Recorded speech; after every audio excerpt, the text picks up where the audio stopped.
That's the rationale behind it.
I am going to turn on the recorder.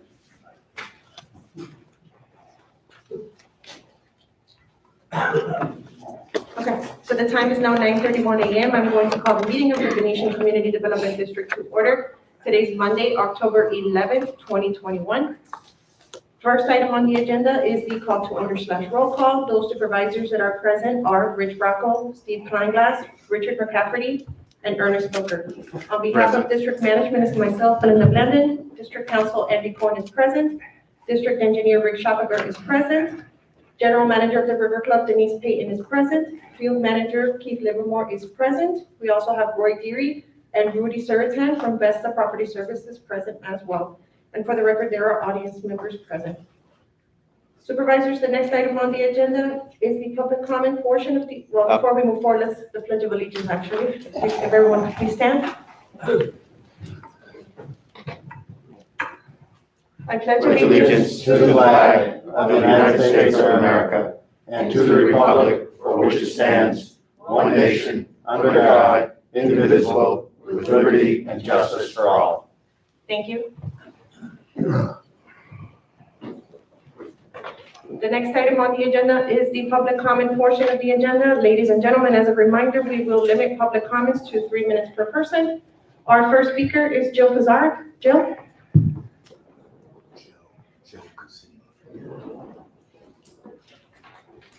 Just shut my phone off, it went missing. I don't want it ringing. Good morning, everybody. Morning. I was pleased to see on the agenda this morning, there's an item regarding looking at the existing strategic direction. And I think that's, I'm really pleased to see that we're doing that, because I think that we really need a long-term view. I think that's really going to help us as a community. Maybe more, I would describe it more as a roadmap. I see us as I think I described to somebody as a blended community, because we've got small houses, large houses, people who are going up north, people who are here all year, and I've seen something like, I think on the order of 10 kids moving into the community within the last couple of weeks. So what I'd ask you just quickly, a couple things when you do think about this document. I hope that it isn't just a redo of the existing document. I think that we've had so many changes since that document, which I think was a good document at the time, that I think maybe we need to revisit it. So I would say we need to involve the residents very heavily in this. So the first thing I would say is a survey, separately from the survey that Vesta is going to be doing for us. We might even want to consider focus groups. But where we need to get to, I think, is who we are as a community. As an example, I read in the existing document the terms resort lifestyle and country club community. Maybe some people see it that way, and it's great if they do, but I'm not sure everybody does. So I think that that's probably key and maybe underpins everything that we do. In addition, as you all know, the outside factors that we're facing, which are, I would argue, all good. Hospital, we've got growth. Obviously, we're still very desirable because we have people moving in. But as an example, with the new owner of the golf club, that could have some challenges for us, for our club operations. And I think those also need to be considered. And then near and dear to me as a member of the facilities committee is our aging infrastructure. And being sure that as we do things around here, that we have a very long-term view. And I think the great first step that the board took some time ago, setting up the Reserve Finance Study Committee. So I think at the end of the day, those are really the things that I wanted to share with you. But it's a daunting process, I think. I've been through the strategic process myself. But I think if you involve the community, I think not only will it take some of the load off you as a board, but I think we'll get to potentially a more harmonious result. And I think it could actually help bring the community together, including some of the newer residents. So hopefully I didn't go over my 2 minutes, Rick. I don't know if you were timing me, but thanks. We gave you 3. Thank you, Joe. Thank you. Thanks. Our next speaker is Julie Shane. Good morning. I just have a suggestion for the supervisors to consider. My understanding is that the River Club regularly loses funding, and and it's supplemented by the assessments of the community members. I also understand that the Welcome Center and the golf club course may be sold in the very near future. The sale of the Welcome Center will cause the POA property manager and assistant to be dislocated. And I would hate to see us move them or have to move them outside of the community, causing us to pay for rental space outside of here. So I would like to encourage you all to communicate with the POA and look for space in this facility that could supplement our income to the River Club and also allow us to be paying rent through the POA to ourselves. Thank you. Thank you, Julie. That's a hard battle because we are so limited on space.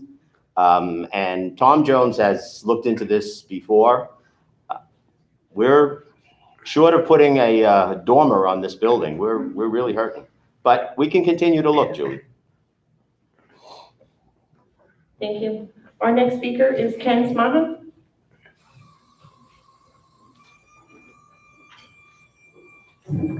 Good morning. Morning. Without being redundant to Joe's comments, I'd like to also comment regarding the strategic direction. I think having gone through this a couple of times with the club up north and in business, I think it's wise for us to form a committee outside the board, appointed maybe like 7 to 9 members. And to Joe's point, include Vesta Management, who I thought did a good job in their evaluation report. We also need to vary the membership of that, our appointments, so that we do represent the entire community, not just part of it. As Joe said, we have a blended community and we need representation around that. I also urge you not to appoint what I would call, and I'll ask forgiveness for using this term, but not appoint the old guard, the people that are the historians that have been here for 15, 20 years, but get some new blood. What we're looking at is where we are now and where we want to be going forward. And while the history is interesting, I don't know that it's relevant to this particular process. So I urge you to spread that membership around. At the same time, I realize how difficult it is to get volunteers to get involved in this community. It's easy to write emails, but it's much harder to actually get involved. So whatever arm twisting we need to do, I hope we can. But it's a great process and good luck with it. Thank you. Thanks, Ken. Thank you. Lou, did you have a comment? You didn't sign in. Were you gonna, yeah, did you have a public comment? Okay. No? Gotta be quiet. I agree with what they both said. That's a set. Okay, so there will be no further speakers signed in. We're going to close out public comment at this time and move forward with our agenda.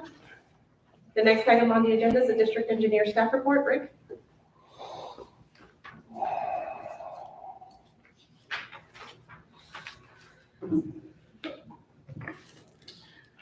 Just a few items. The first one I wanted to talk about was the irrigation break that we had out there.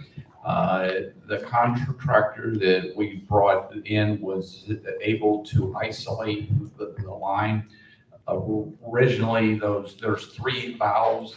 They could not turn them. The valves are really deep. They're like 10 foot down. Why is 10 foot down? I have no idea. It should be 4 foot at the most, but it's deep. So they worked and they were able to turn them. So we were able to section off the break, and now the rest of the community's got the water. So that was a great thing for them to be able to isolate that. They are supposed to be back in Wednesday or Thursday to finish it all up. So that's their plan. So I was able to get my hands on some irrigation plans. It's not record drawing, but it's plans that we now have a little better idea what is out here. So that was the good thing. Keith sent me the email, one of the residents on Savona wants me to look at some bank erosion, so I wanted to look at that right after the meeting. The status for pickleball, the landscape, the architect, that's part of the plans we have to submit is the landscape and the irrigation plan. He's supposed to be done in this week, so we're really, really close to submitting. I'm still working with the city, the short-handed city staff to try to make sure what we give them all that they need so the process goes as well as what we hope to then. The last thing that I had is I'm looking at your roads. I mean, I do my annual review in another probably 2 months or so, but prep work for that. The city just went through a pretty extensive process that I'm interested in. I've not used the product. It's called Reclamite. It's a spray on. It's a rejuvenator.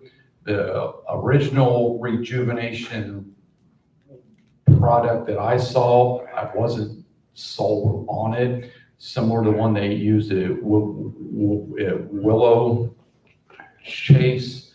That one, to me, that was not much more than a glorified seal coat that really didn't absorb in. There was some tests done with that one, and it really doesn't. It doesn't do what they say it was supposed to do.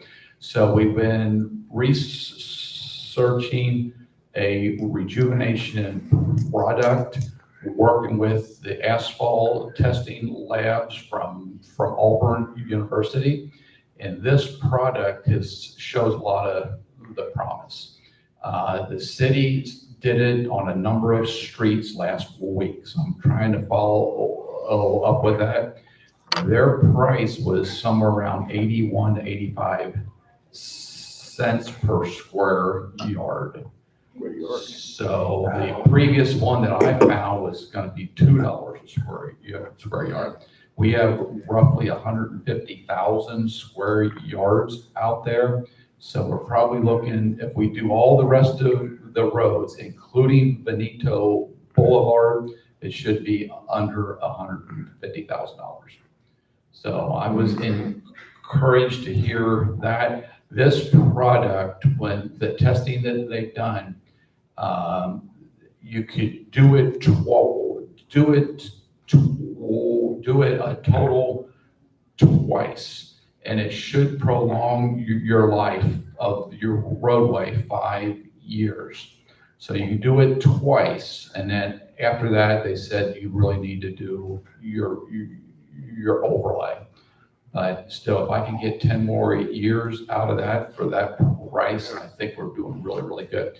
Your base still looks in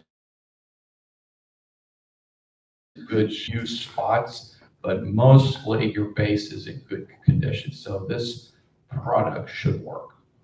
How many years? 5 per time. 5 per time. So if we can spend 125,000 now, another 125,000 in 5, then we would start looking at doing more. Now there's going to be some pothole repairs and some spot repairs, but hopefully that's what I'm trying to look at. Would this have any conflict with the ongoing suit with the village, with the city, relative to the spills? I will clear that with the attorney, but right now I think our goal is to prolong the life. Right, I understand that, but before everybody starts spending a lot extra. Yeah, right now the suit is scheduled for trial November of 2022. So we're a long Rick, way into that. Belinda and I had an extensive conversation with our attorney, Mark Hansen, last week, one day. He brought up this product, but and then he sent me information on it, which I guess came through Jerry Jasper. Jerry Jasper, probably, yeah. And, but one of the things that he stressed is that the city should be notified if we're going to do something, just as we did on Bland's and Treviso. Yeah, that's something I would absolutely, I mean, Kathleen Whedon is who is sending me the information on this reclamite product, so, so I'm working with the city. Make sure you get things in writing. Well, it's the emails, yeah. Yeah. So, but anyway, so that's all that I had, unless anybody's got anything for me. Just to add to that, Rick, supervisors, during the conversation with Mark Hansen, we did discuss the upcoming trial and the possible cost of the trial.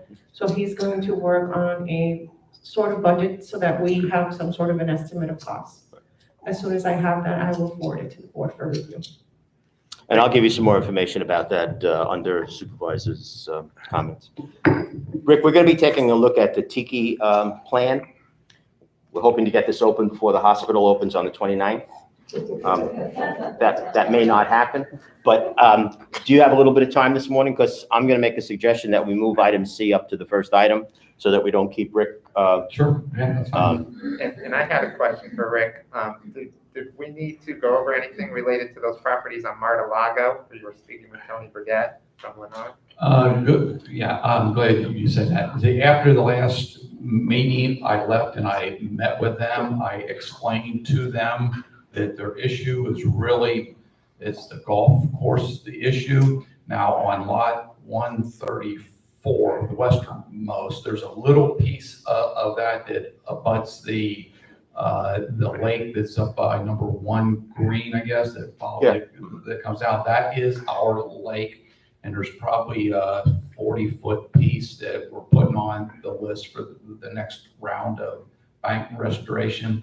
But the rest of that, it's really, they understand that it's really between them and the course. That house across on that lake, we've worked on that house previously, haven't we? We worked on their neighbors. The neighbors, okay. Lot 134 Okay. splits both our pond and theirs. the Uncle. Okay, because I recall a discussion about that and some work being done on that area. Okay. Except Tony Burdett was trying to advance an argument that had we maintained the grasses properly, that the erosion would have been less or not at all. But I don't believe Rick believes that.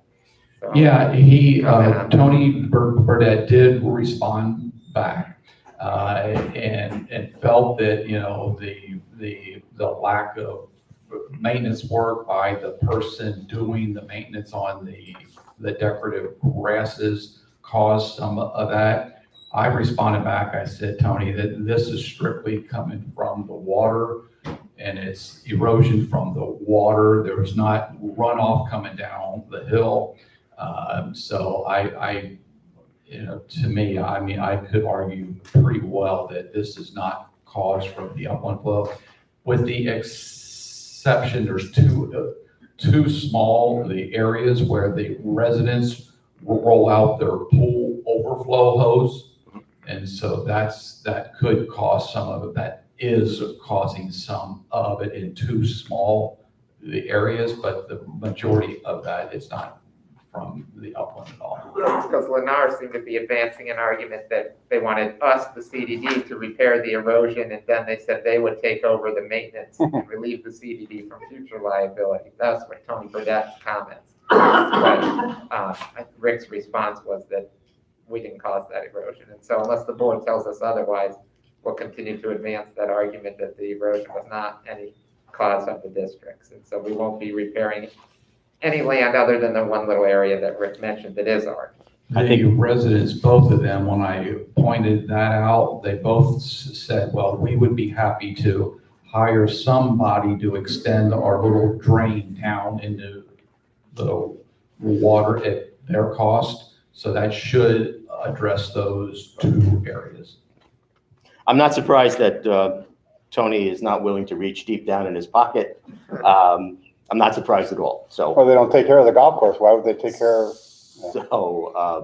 They have put riprap out there on two different occasions, and it does seem to work it's working pretty well because the erosion that I saw was not extensive.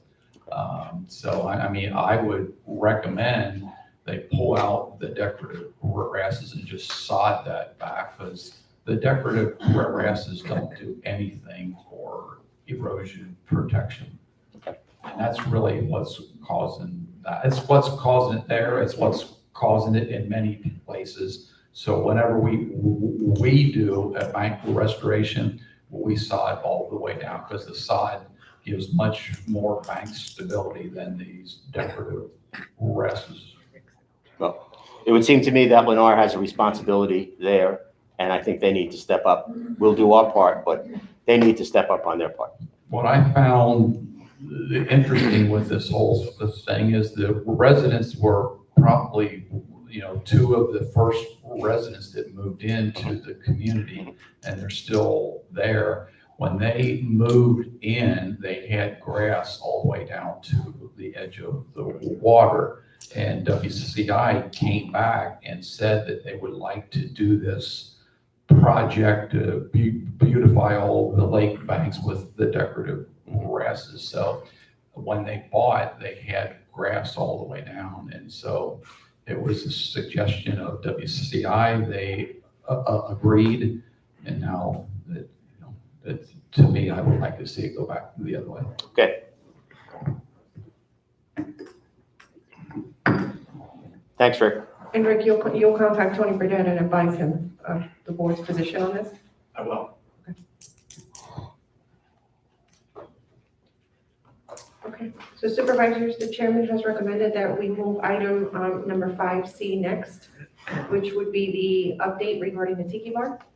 Is that okay with everybody? Is everyone in agreement? Absolutely. Okay, well, good morning, everybody. We now have what's considered the official stamped set of plans for the Tiki Hut renovation. Last week, the Facilities Advisory Committee did meet. We did not constitute a quorum, so we had a workshop. In that workshop, the committee members looked at the plan. The plan that they looked at is a little bit different than the plan that's in front of us today, in terms of there's more detail in today's plan, and that came through over the weekend. The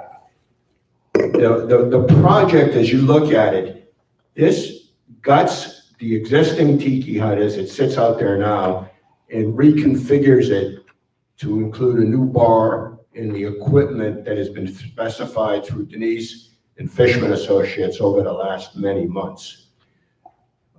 It also adds a set of enclosures that are going to slide around the facility rather than roll down for the top. And that was done that way because of the cost implications. It's a lot cheaper to do it this way. And everybody seems to think it'll look okay and protect the internal items in the Tiki Hut. There's a lot of electrical upgrades and a lot of plumbing upgrades, as you can see in the documents that are in front of you. The things that are yet to be decided, the color of the granite for the countertops, and some color for some tile work that has to be done. That's envisioned to be done with some samples provided, and Denise and her team would pick those colors to be of appropriate nature. I'll stop, and I'd be happy to answer any questions or comments that anybody has. I had a quick question, and this is sort of relates to the brief discussion we had before the meeting about what our, bidding requirements might be and things along those lines. What's the anticipated cost? Anybody have any idea for these plans here? So I did ask that question of the architect, and as usual, he's uncomfortable saying what he thinks the cost is because of the bidding environment, the availability of the equipment, on and on and on. We know from previous discussions that the equipment portion of this was in the $50,000 to $75,000 range, about. Now, what's happened with that and where that is now, who knows? His suggestion, when I asked him about this, was he suggested we go out to a few contractors that we may know of, let them look at the plans and let them bid on it rather than advertising it widely. I will tell you that our magic number is 300,000. So if we think it's going to be above that, then we have a whole formal competitive process. If we think it's going to be below that, then we don't have to follow that formal process. Okay. Well, there is another option here that I wanted to ask you about. I suppose we could buy the equipment ourselves and have it here on site or available. What does that do to everything? Well, on the one hand, you're never allowed to purposefully split up a project in order to get under a bidding threshold. So with that being said, though, there's also provision in 190 that, there's nothing to prevent you from doing your own, I'll read the exact language. Nothing in this section shall prevent the board from undertaking and performing the construction, operation, and maintenance of any project or facility by the employment of labor, material, and machinery. So I think that we potentially could purchase it, especially since we'll probably be purchasing it direct to take advantage of the sales tax advantage. And so if that puts us in the range, that would probably be sufficient. Well, we haven't had a big discussion about this, but I would assume we'd go back to Fisherman and say, you did all the design work for us. You must have some sources where we could buy this equipment outright and get us a good price on it. I'm sure if we asked the contractor to buy it, there's going to be a markup. Right. So we may just keep that in mind as you're working your way through the process. So that's the number, that's the magic number that we're working around. And if we make it, great. If not, then, it's not the end of the world. We'll do our competitive bidding process that we're required to do. Rick, I asked about the city and the requirements for the city and what he thought the details were. And his comment was that because this is really just working within the existing footprint, there would be no need to get any big city approval. It would be more involved with a building permit. Does that sound correct? I agree with that, yes. I was looking at it, it's basically maintenance work where it doesn't look like we're doing much more than just repairing what is out there. So it should just be a building permit. Roger should be able to answer that pretty easily, and I've been talking to him with the other stuff, so I could run that by him too. Okay. The other questions that were asked is who's going to manage the project, and we had some discussion about that. It was felt, and I did confirm this with the architect. He felt that the project was small enough that between our management staff, our chair of our facilities committee, and others, we could manage it ourselves. The architect said he would be more than happy to help as time went on if there were some specific things. And of course, he's not going to abandon us, but he didn't think that we needed a project manager, so to speak, from the outside. I agree with that for sure, because you've got very knowledgeable staff. And nowadays with the cameras, the cell phone, you could ask them questions just by standing there with your phone. But I would agree with that. Okay. So Denise, some things? I have a question. Andy, say we do this and we say it's under 300,000, we get a bid for 275, and then something goes awry and it ends up going over 300. Are we accountable for that? That would be okay.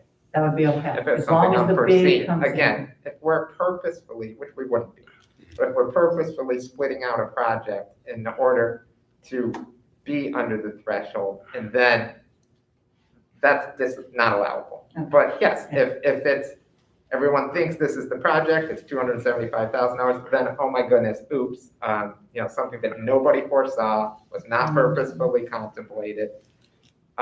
There's a $30,000 change order, we're okay. Okay. That's all I have. I have a question. Sure. Let's assume that everything is a go, everything's in place, and we say start. When do we say finish? So we did talk about that a little bit. I think the committee would recommend that we start as soon as possible, that we try to manage it so that we could keep the pool area open as best we could to try to phase the heavy-duty work in such a way that we didn't impact the area out there in any significant way, and we would work our way through that. I did ask quickly how long he thought to do the project, and he was non-committal, quite honestly. I think what he's worried about is the availability of the materials, and given the environment we're in, he's being a little cautious about committing too much. See, that's on my mind. We've ordered a window for our house. It's expected in May. We ordered it in August. So I'm just thinking about the availability of product. So maybe to answer your question, should we go to some vendors and say, take a look at this and tell us what you think it's going to cost? I think part of the discussion could be some assurances of the availability of materials. Whatever that may be worth. Steve, is there a big advantage to starting it during season or waiting until after season? I know we're gonna get static about what you had all this time to do this, and now you're doing it when we're all here. And there's never a good time. I understand. Never a good time.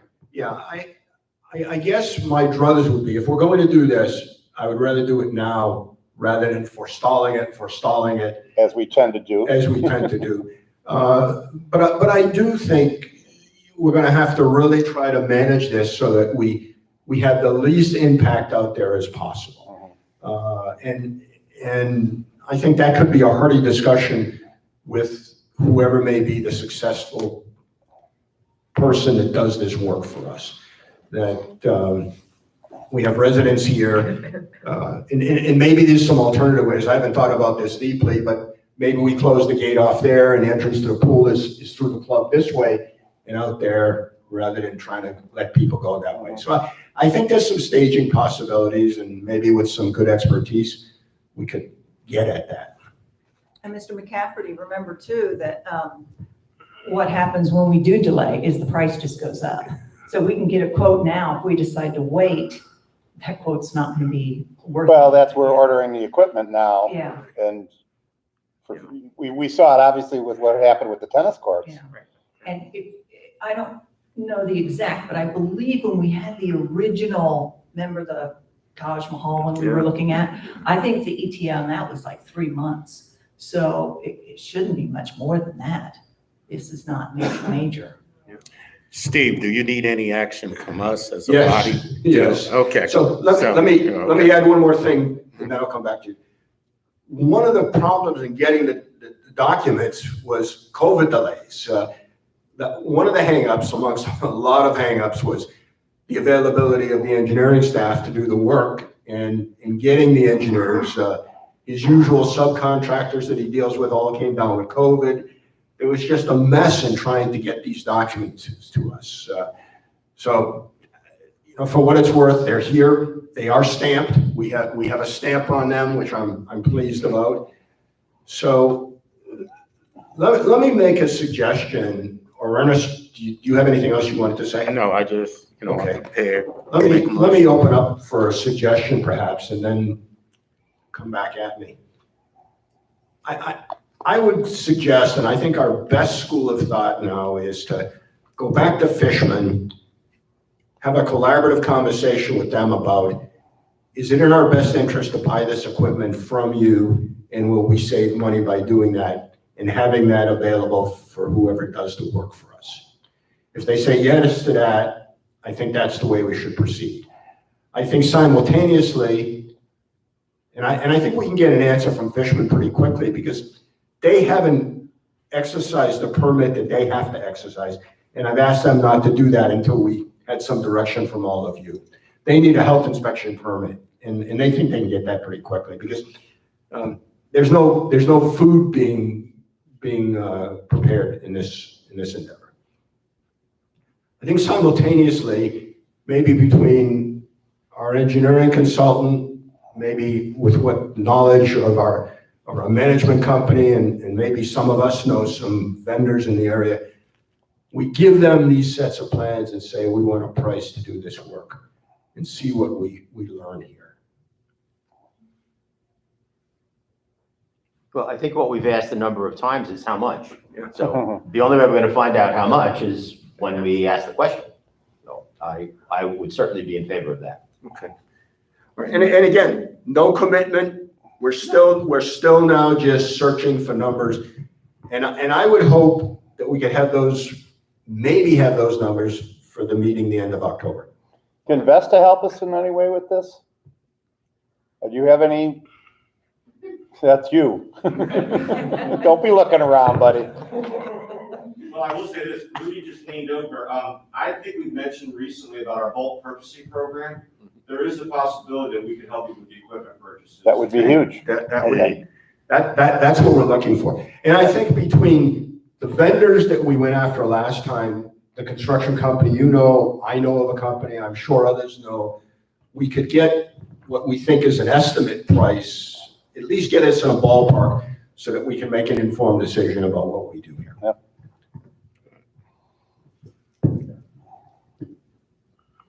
I'm good. Okay, So what do we Let's go. do? Okay, What so I'll recommend that at this point, we go back to Fishman, have a discussion with them about purchasing the equipment for us and having it available to be installed.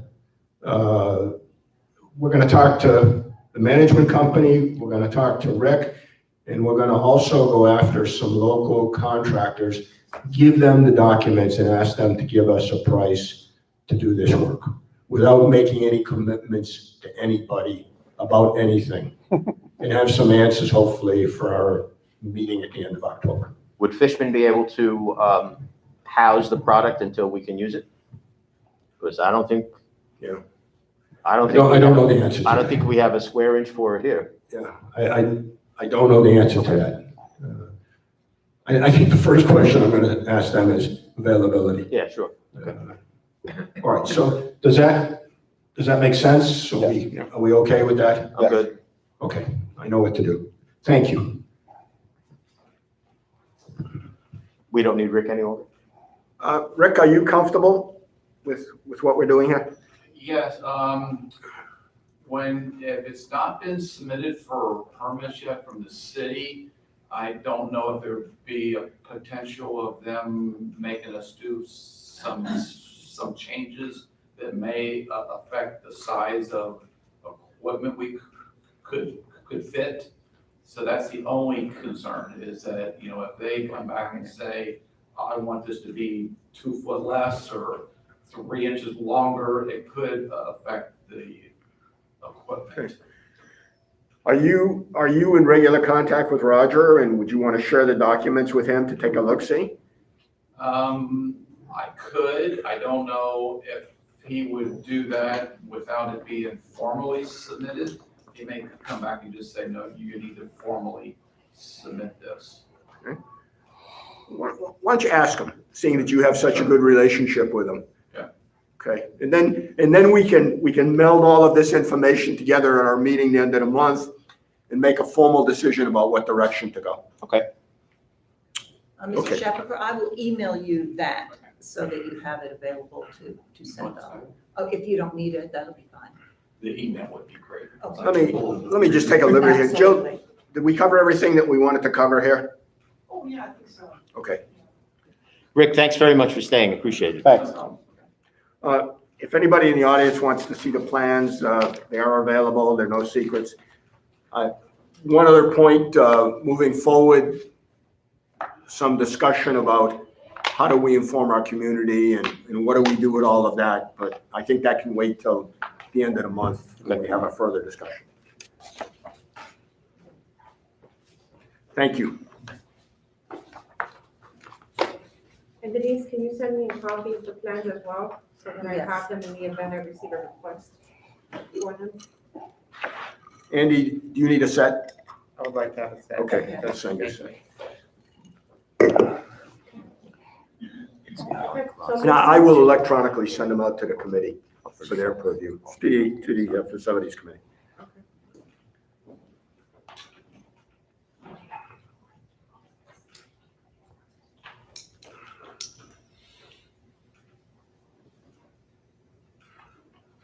Okay, so moving forward with our agenda, the next item on the agenda is item number 5A, which is the review of the previous strategic direction for the district, which is behind tab number 1.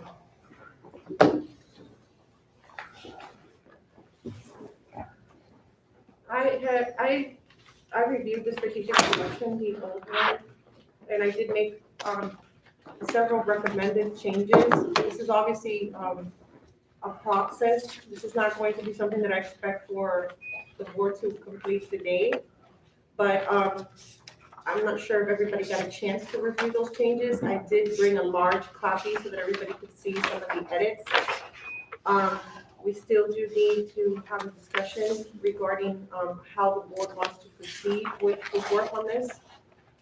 Denise also has to provide her feedback for what the expectations are project-wise for the River Club. There's several areas that are directed to the River Club itself.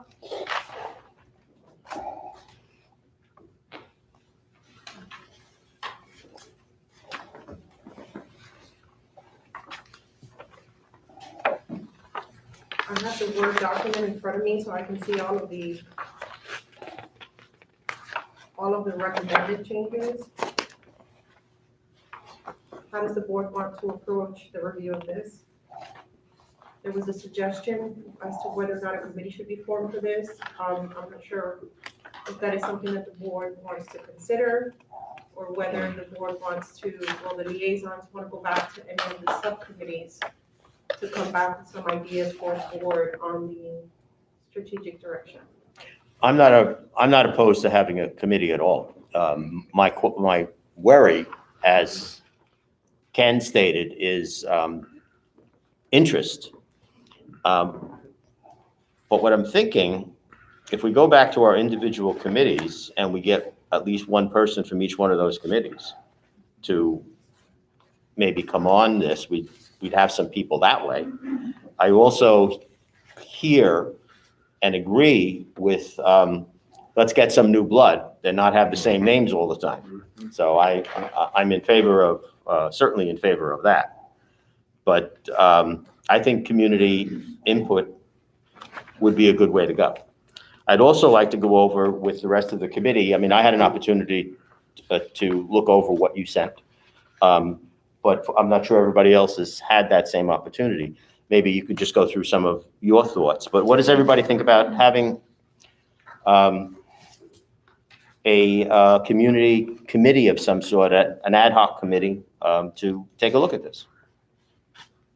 They're gonna be, I think we What all kind of know art? this, but if they were gonna be making recommendations, they would be subject to sunshine, so we would establish them just like we've done our other committees with advertising and emails and things along those. Mm-hmm. That makes it very difficult to secure members on this committee, on committees of this nature, the compliance with the sunshine law. Maybe each one of us could suggest 2 members and reach out to them to go on this committee. We can, again, look at our various committees that we represent, as well as we know people that have extensive business experience. We need some individuals like that have done real strategic plans in business, and we need their expertise to participate. The other avenue we could look at is the various community associations that we have in this. Yeah. I don't know how many I there agree. are, but I know that Ken is president of his, and we have several community organizations, and maybe get people that way. I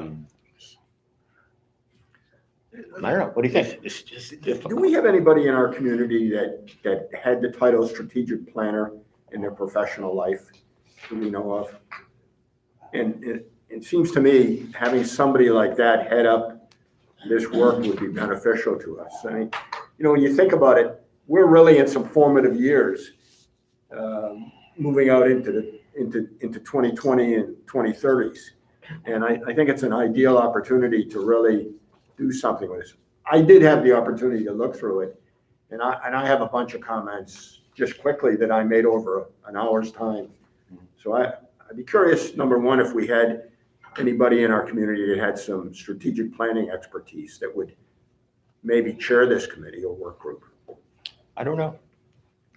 No, I don't have a name that comes to mind. Not that I'm aware of. Not that I'm aware of. Yeah. Would it be worth sending out a notice saying, Mhm. we're interested in doing this? My wife did. We're looking for She's somebody with smart. some strategic planning experience. We have a great opportunity. The pay is good. On and on. Preferred parking. Preferred parking and good benefits. There's a retirement plan that goes with it. I mean, I think you said it well. This is a golden opportunity for us to really do something nice here.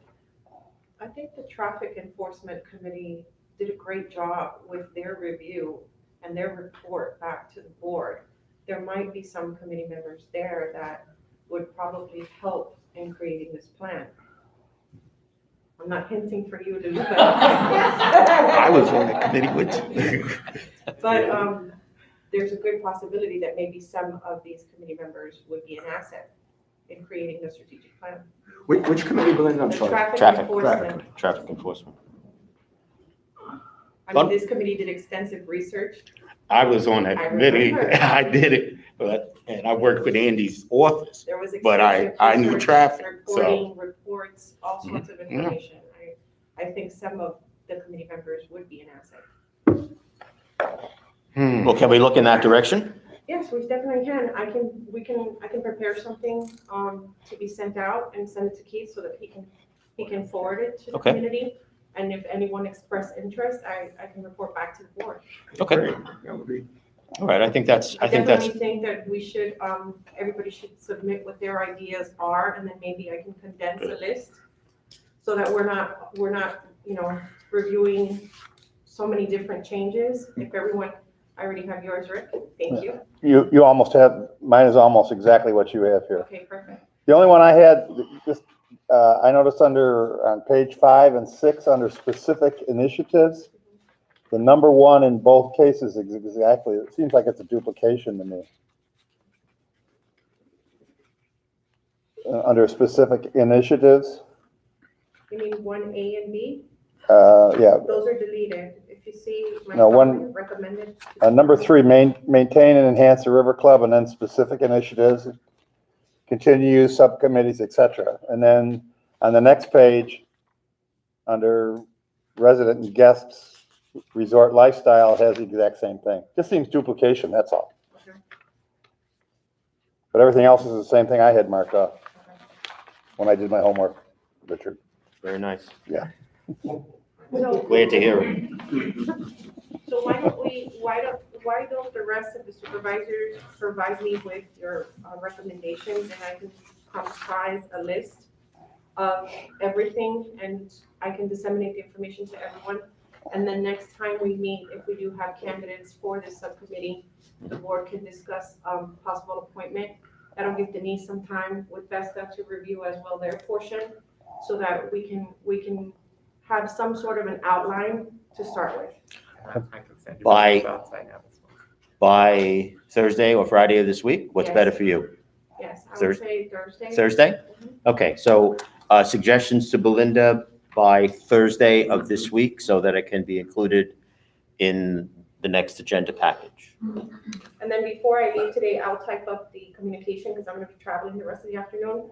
So I'll work with Keith on it so that he can get it out today. Great. We can- Okay, We can have some sort of communication with some of the people who are interested. Good. There was that one homeowner for facilities, I don't know if you ever got a chance to speak with him. He seemed very interested in serving on the committees. I He might- spoke, he I might spoke be with him someone- and he did attend our meeting last Monday. Okay, And when the appropriate time is, I'd like to nominate him. okay.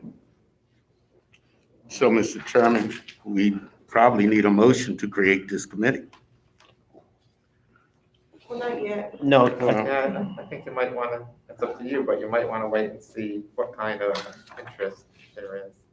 Because if you get absolutely 0 responses, you might choose a different direction. then we have to go it another way. All right, let's hold off on that and see what the interest is, and, If you get a lot of responses, which I think you hope Yeah. you do, Right. then that might be the direction that you proceed. and there's nothing stopping us in the meantime to speak with people that we know and sort of do a little arm twisting. Okay. Will there be a time limit on this ad hoc? within the next couple of months, 3 months? You give them 6 months? Are you going to put? Well, let's see if we can get them together first, and then we see how much time they think they need to come up with a plan. So we'd have to prepare a charter as well, so we'll detail that on the charter. Okay? Okay. So by Thursday, everybody will submit their recommendations to me, with the exception of Rick, I already have yours. Okay. You want me to scan this and send you a copy? No. No? So moving forward, the next item on the agenda is the consideration of the proposals for the Riverflow sound system. This is behind tab number 2 for your review. I'm a little confused on what it is we want, because I don't, I know you've said that the system doesn't work, but yet I've heard the system on. And sometimes you have to lower the volume on it, but, so I don't know what you want, and I don't know what's necessary, so maybe you could help us. What I have, when I've spoken with each person that has come out, the system works intermittently. Sometimes it works in here, sometimes it doesn't. This I consider a speaker issue, not system issue. The system works in some ways, but what happened during the remodel, there were probably 40 or more wires that went into this thing. And one of the managers that was here at that time wanted to just, so we could leave them plugged in and know where they went, he was just going to cut the wires that go into the wall. Stopped that, thank goodness, and took pictures of where they went and then gave them to the people who came to hook it back up. They never could figure out what went what. So the gym and the pool are now connected. The gym doesn't like a lot of the music the pool likes. The pool loves it nice and loud. The gym doesn't. We used to have 2 different, we could play something in here for dinner and something out at the pool that was a little more upbeat. No longer have access to that. So it's very outdated. Everything is analog knobs, twisting, turning. Everybody has 5 different volumes. In here, to get this to stop, you have to go into my office. If I'm in a meeting or on a phone call, they have to be able to go in there, excuse me, and go back there and turn it down. I believe this room has its own volume and that one has its own volume and one other one in the hallway somewhere. So all of this needs updated. It's very outdated in the, we're getting mood media music, which is sort of like a serious thing, you do that. But again, one type of music throughout the whole building. So what these guys are saying that we need to do is have minimum 3 zones. The dining room would have music in the dinner time. The hallway would always have elevator music going on, just nice, easy listening music. And the gym could have that also. The pool would have its own music. Do we then say the gym and the pool have the same type of music but different volumes for it? So minimum 3 zones. One of them thought we should have 7 zones. That's a little much to me. So that's what you've got. You've got quotes for minimum on the zones. And then this system goes from the ground up to about 5 feet and has so many of these access boxes. They can now put it into a small area like this. And what we would have would be an iPad, which we would then probably put into the reception area and not in my office. And on that, they would be able to click gym, volume down, dining room, volume up. There's a meeting in here, volume down. And they could do all of that on the iPad, or the other option is on our computers, we access it, or on our phones. So there's different ways that they've quoted. Some said, oh, the iPad is the way to go. Others said, well, everybody could have access on their computers and do it, or we could all do our phones. So everybody had their own idea of what they felt was the best way to go. One company decided to give me 3 quotes in themselves. The SWFCE said, I'm going to give you a high-end quote. You want the best, this is what it is. I'm going to give you a low end. You're on a budget, just this is basic music. not much there. And then he gave us a mid-range, which had most of what we needed in there. It just wasn't extravagant, which I don't feel we really need to go extravagant.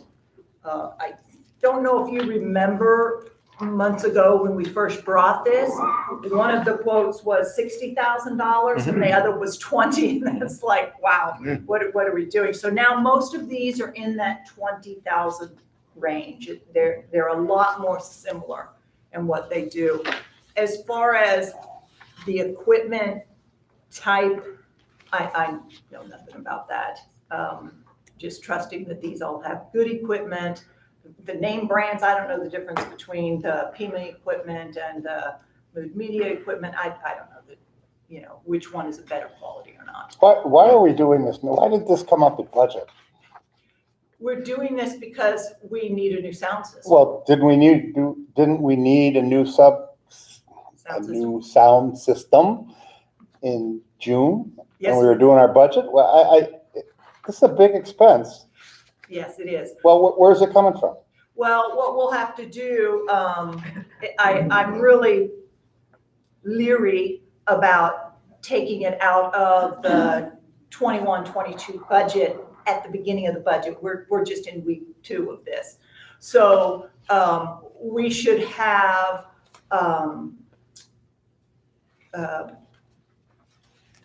what do you call it? Unallocated funds from this last year. Well, I'm struggling right now with the numbers that are in our system and the numbers that I feel are the right numbers. And I've asked Mr. Smaha to help me with that.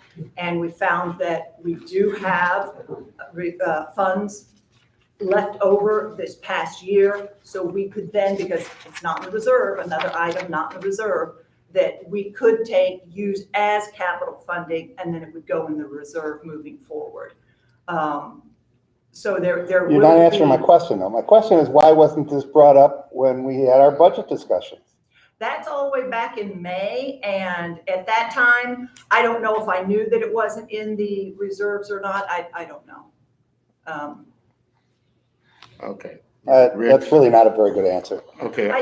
Well, you know. so why do we go through a budget if we're not going to include large expenses like this? Well, we do have non-recurring money for this type of stuff, and we can take it out of non-recurring. But you're saying can we go back and take it out of last year's non-recurring money? Is that what No, you're no, suggesting? I'm saying that you will have a surplus. Well, we have had surpluses before. Right. And that surplus, like right now, we took $175,000 out of that surplus for the pickleball. That was River Club surplus. And then if we do the Tiki, whatever surplus is available, there always has to be some left in there for budgetary reasons, but that will also be used. So the surplus from this past budget year, we could take 20,000 out of that to use for this. Well, Rich, my concern is that, just like Denise said, she's not an expert at this. We need someone to advise us what our needs are here to address the concerns that you have. And I'm sure Vesta probably could be of assistance. Do they have a consultant? Do you guys have a consultant that could help us? Sounds to me like you might need an acoustical engineer. Yeah. Of some kind, and that's not our area of expertise. Okay. Honestly. Well, we need that before we spend $60,000 or $15,000. Well, I know what So- the needs are. It's just, which one of these do you want? These are professionals, so which one of these do we want to supply those needs? And all of these are pretty close to the same, that they're doing exactly what I asked. I need a sound system. I need it to have different zones. It's whether you want 7 zones or 3 zones. Do we want to go with high end? If you look at the one that's, where's the high end on this one here? It's 22,000 for the high end, and they have 12 output zones. I don't need 12 zones. Which company? That is with SFCE. It's the one that starts with this quote 1 high end, This one. I think, yeah. And so they gave you 3 quotes. The high end, then if you go to the mid range, on this one, he goes to 8 zones. That's still a lot. If you go to the basic, that one is also 8 zones, because he said what we have are 8 areas that actually play the music. You have this dining room, that one controls its own sound. So his zones he's doing for sound, not 8 different music things. So we could have what plays in here could play in there, and they could be done on one zone if we want to bring those zones down. His basic does have the iPad in there. It's got a lifetime warranty. Oh, that's the equipment rack. There are 6 commercial volume controls, so it's pretty much how big do we want. Personally, I think this comes down to money. All of these are providing what we need, just in different degrees. I really don't feel the high end is what we have to do, because financially, this is, something that we don't have the money in the reserves. When you first brought this up, you said the community association was going to pay for some of it? The community association paid for the portable sound system. Right now, we have this speaker back here and 2 microphones. Waiting for parts. They are donating a new, higher quality speaker with 5 microphones. All right, so that has nothing to do with It's this? got nothing to do with this. Two different items. That will be able to plug into our sound system.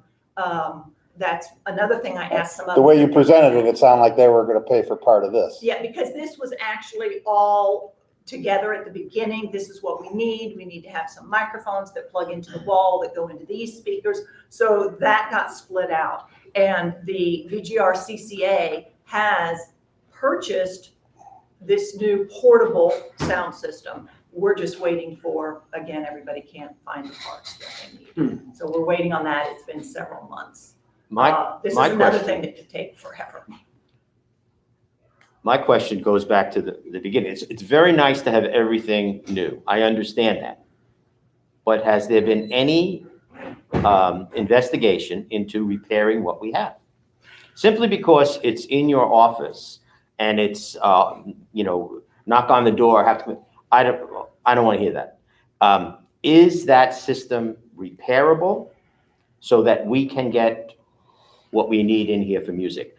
Do we have to replace the entire thing? I'm not convinced, honestly, that we need to replace the entire thing. I think we can certainly look into getting what we have repaired. If wires were cut, I realize it's labor intensive and all of that kind of stuff, but my guess is it's nowhere near $14,000, and that's your low end bid here. And Mr. Barker, remember, this is an 18-year-old system. It's like you having an 18-year-old phone. It would still work. Those flip phones, they still work. Yeah. But is that what we want? Do we not need something that's a little higher quality, that doesn't go in and out, that has the zones that we need? So maybe in the next budget cycle, again, as Rick brought up, this is something that was not budgeted for. And now it's come up, and I hear what you're saying, but I would hope that everybody would think that we could consider some sort of a repair here before we go into, there's a scratch on the fender, we got to get rid of the car. That's nonsense. How about if we repair the scratch? How about if we look into what it would cost to get this operable again?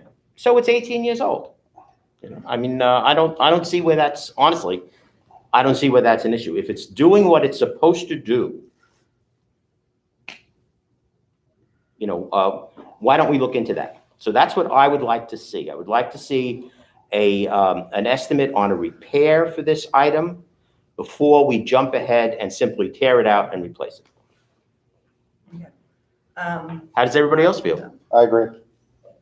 Ernest? I support that. I know if music at the pool, I'm one of the people that patronize the pool. Most people out there have their earphones on, okay? And then if they're working out, everyone has their earphones on.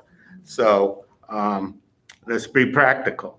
And then dining music, I don't know. So I support your. How about if we look into a repair? We keep these, we can certainly keep these bids, and let's see if we can get an idea of is it fixable? And if it's not fixable, then we take a look. And that'll get us a little further into the next year's budget to see where, what sites, what kind of surplus we actually have and what we're gonna need for the Tiki bar and, you know, some other issues besides just this. See, this technology changes every year, and that's the problem. Every month. I mean, yeah, you go out there, you know, you go by a widescreen one day, and then the next day they got something else. So, This was top of the line a couple of months ago. oh yeah, Not right now. yeah, that's right. 13, right. I will, get some repair All right, I quotes. appreciate that. Motion to table. Okay, I appreciate that. Thank Motion to you. table. I mean, we could if you want to, but I don't know that that's necessary Okay, if we have more direction.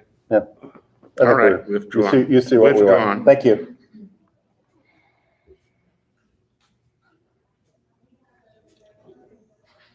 Item D. Moving on. Moving on, the next item on the agenda is item number 5D, which is the discussion regarding the Benito Boulevard landscaping. Mr. McCafferty. Yeah, lucky me. Ooh, I was in contact with the landscape architect over the weekend. He promises me that he will have the plan, the revised plan to us the week of October 18th.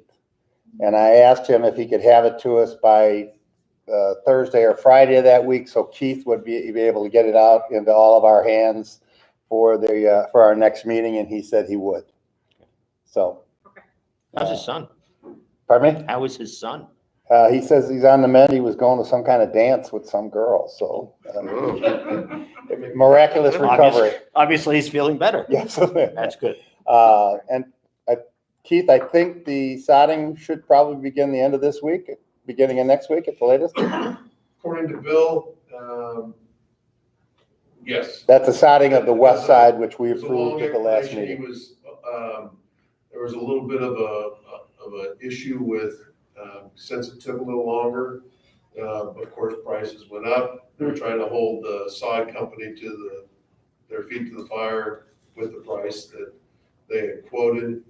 And so, but he did say 2 weeks when we had talked. So Right, and that was over a week ago, It so, should be the end of this week. Yeah. But that's the west side. The east side is the plan we're waiting for. okay. And that plan includes the circle? Yes, that includes the roundabout. I should have said that. Roundabout on the east side. Okay, I have a question around the circle. As you go out, and if you go left on to Portofino, there's all this discoloration from the draining going off the circle on both sides. On the What is curb? that from? On the curb? On the curb, yeah, in fact, he just washed that the other day. There is in most of our curbing is the exact same way. It's the washing of from the irrigation system, going over the curb and staining that curb. We have the interior, he does quite a bit of the pressure washing and Oh, immaculate? immaculate. Keith. Exteriors, immaculate exteriors. Yeah, Keith. They do a great job for us, and I just saw them going around yesterday or last week, cleaning that off. But it is a stain that comes from the irrigation system, constant over the grass, over the curbing and staining it. And it's just a matter of keeping on it, keeping it brushed down so that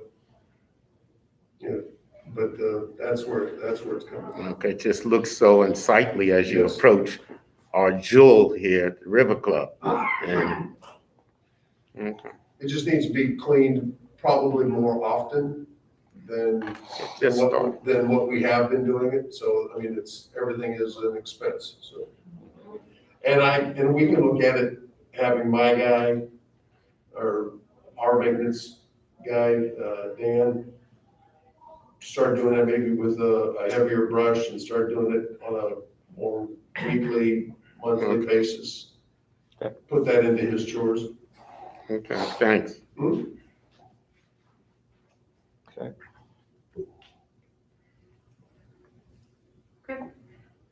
Next item on the agenda is item number 6A, which is the consideration of the minutes of the Board of Supervisors meeting held on September 13th, 2021. These are behind tab number 3 for your review. Are there any questions, comments, and/or changes to the minutes as presented? I'm good with the changes that have been made. If there are no further changes, we're looking for a motion to approve. So moved. Is there a second? I'll second. Second by Rick. Any further discussion? All those in favor, please state aye. Aye. Thank you. The next item on the agenda is the consideration of the minutes of the Board of Supervisors meeting held on September 27th, 2021. These are behind tab number 4 for your review. Are any questions, comments, and/or changes to the minutes as presented? I'm fine with the changes that have been made. If there are no further questions, comments, or changes, we'll be looking for a motion to approve. I'll make that motion. Is there a Second. Any further discussion? All those in favor, please state aye. Aye. Thank you. The next item on the agenda is item number 6E, which is the consideration of the operations and maintenance expenditures for the month of August 2021. These are behind tab number 5 for your review. The expenditures for the period of August 1st through 31st total to $135,405.92. Any questions regarding the expenditures? I assume the mailbox welding, the one on Valenza and the one on Valenza, one was more extensive because the price is higher? Yes.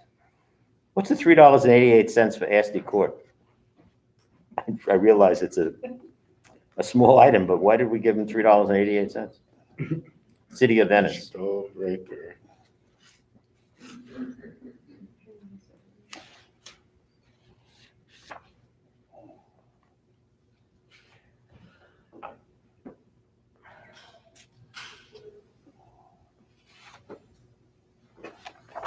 I think this was a shortage for August. So we underpaid it by $3.88. Oh, okay. Fewer irrigation repairs, that's good news. Not really. No, well, Nice try. currently. September's a different story. That bill to come. And we did 2 different plantings of jasmine outside the gym, one for $11.50 and one for $5.36. Yes. Okay, well, why don't they put it all on one bill? It's the same day. Different estimate. Okay. And I had called Belinda about the two $5,000, $800 electrical bills. Electrical, yeah. And those are for those aerators that we voted for. Mhm. So just when we do that, realize it is a very expensive proposition Yes, it is. That's what I had Yes, it circled. is. for fly control. On the, there's a $1,595 item for Solitude, removal of stacked debris. Is that on Mesh Street? That's that. We looked at that one, Yes. and is the homeowner have any responsibility there, or did we have to?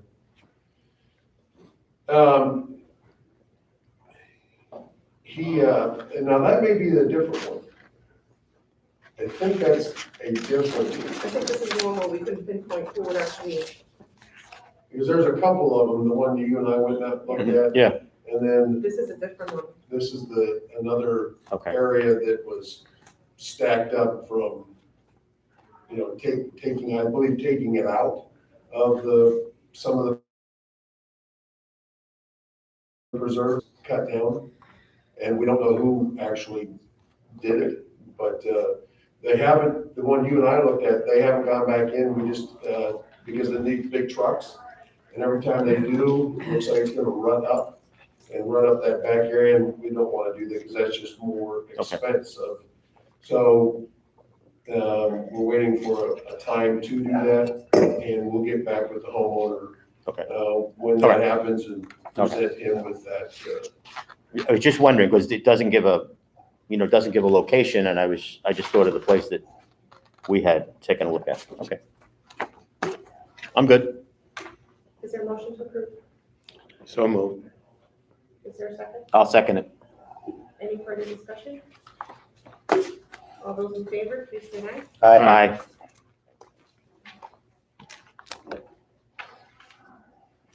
We're gonna move on to staff reports. We don't have any consent items. Andy, do you have anything to report? Just one quick item.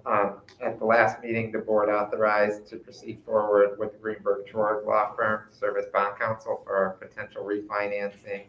We were able to get an engagement letter negotiated and executed. And also, the referenced closing date is not to exceed February 28th, 2022. So other than that, I'm glad to answer any questions. Andy, I have a question. Yes, ma'am. We're having on rules and regs and on the master declaration. And we had visited this in times past regarding house guests. If you have a house guest, they have access to the River Club with their guest pass, etc. The definition of house guest is somebody staying in your home. It does not say you have to be there. I'm now getting a lot of calls. Denise, my cousin is coming for 2 weeks. Can you give them access? Denise, my nephew will be there 2 weeks later. They're going to have a wedding. And somebody else is coming 2 weeks later for 2 weeks. And it sounds a lot like Airbnb because they have a lot of cousins. And I'm just thinking the definition of house guest, do you have to be in residence when your family or friends are visiting for them to be a house guest? Or do we transfer your membership because you are not here to that house guest during that time? We're getting a lot of that now. People calling and saying, give them access. You're not supposed to be able to dine here unless you're with your member. You can't just walk in. Of course, if you have a house guest that can use the pool, they can come here. You have your sons visiting, you have your mother visiting or whatever, but this telephone stuff is starting to get a little strange. So if we could get a definition. I'll take a look at that. I would appreciate it. Sure. And it may need to be changed to define that in our master declaration, in our rules and regs. Okay. Okay, thank you. Is this the same location? Or is it This multiple? particular one had 2 or 3, but I've had others that are doing this.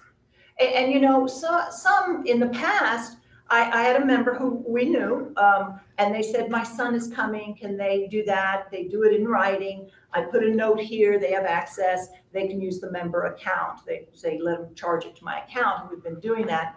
But all of a sudden, and that was once a year at the most, and now all of a sudden, we're getting 4 and 5. Thank you. requests. From the same homeowner. Some, but a lot of different ones too. And I don't know if this is a roundabout way to do that. I looked on the internet. There are 4 of our homes on Airbnb.